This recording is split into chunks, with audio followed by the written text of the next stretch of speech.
Okay guys, another unboxing video for today. Ito yung items natin, no.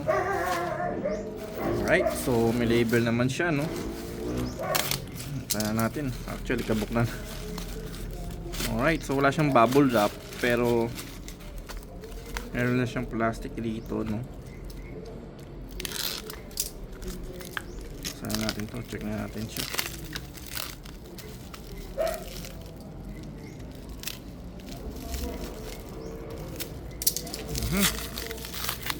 Alright, so meron tayo ditong Toolsen, no?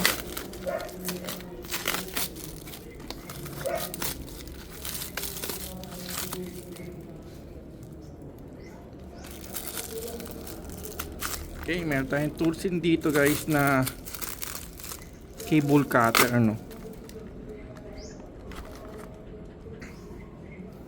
Heavy duty po siya, Ford carbon steel daw, polish blade with tippable tip handle, no? Syempre made in China.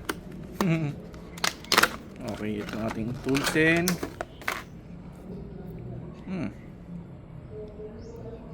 Okay, so bago siya guys, kaya medyo maikpit siyang gamitin. And actually ano siya, no? 10-inch po ito, no? Ayan, mas okay. Sorry, naalog yung camera natin. So 38022 yung kanyang code.